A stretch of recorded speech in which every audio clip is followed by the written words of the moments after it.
now we expect those guys to go 2-3. We shall see. Detroit is on the clock. That's McCoy backstage. As far as the Detroit Lions went from no wins to 2 wins last year under new coach Jim Schwartz. They had Matt Stafford last year as the #1 overall pick. Now do they get a guy in the middle on the other side of the ball to the commissioner?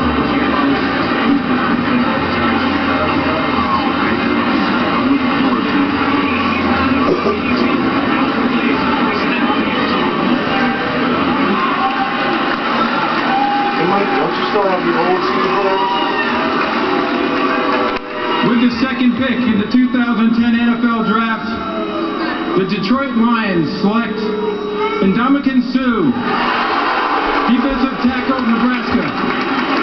Yeah, yo. A Lombardi and Outland Trophy winner from Nebraska, taken by the Detroit Lions in a rally during the week, and apparently the whole crowd was going just like they did in there. Suh! Woo! Suh! So they listened to the fans, and well, maybe they might have seen that Big 12 championship game clip when he threw the center over his shoulder to get the quarterback. That might have been helpful. Well, you know, I think last year they got their cornerstone offensively in Matthew Stafford. Now they get their cornerstone defensively with Ndamukong Suh. You know, Mel talked about his versatility. I think that he can play on the end. He can play on the tackle. Many have compared him to Richard Seymour. I think he has those same kind of skills. I think he's going to help them stop the run. Detroit gave up, and this is the only stat you need to know, more touchdowns than any other team in the NFL last year.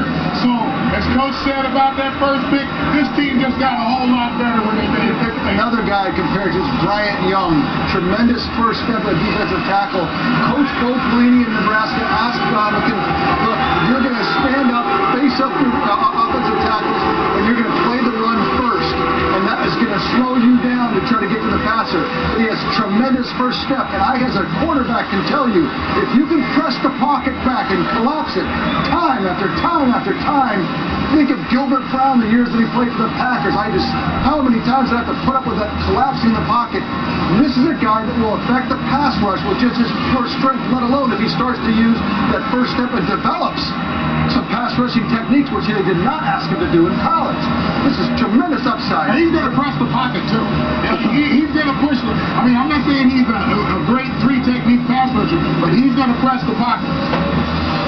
#1 on your board, Mel, isn't he? He was. I'll tell you, his 85 total tackles, higher than any defensive tackle, more than any defensive tackle in 25 years. The only one that had more was Cortez Kennedy, 87 total tackles a year before he entered the National Football League. Well, Cortez Kennedy, one of those top 10 defensive tackle picks. You don't hit home runs on him a lot. Richard Seymour, yes. Cortez Kennedy, now that's almost 20 years ago, and maybe Ndamukong Suh is with our Susie Culver. Suze? Ndamukong, you were on the phone for a pretty long time. Who made the call and what was said? Oh, it was a bunch. I got to talk to all the owners and all the GMs and presidents, so it was a collaboration of me being able to speak to everybody in the office. And what was the most powerful thing said? They're very excited for me to come, and I'm definitely looking forward to it. I know that the great Detroit fans are looking forward to me, and I'm looking forward to them. When the dream becomes reality, how does it feel? It's amazing. It feels good. It has those tingles that come down your body. It's amazing. Congratulations. Thank you very much. All right, Susie, thank you. And Ndamukong means House of Spears. And the Detroit Lions, defensive coach Jim Schwartz, hope that they just drafted a House of Spears as they move forward here at the draft. The Bucs are next.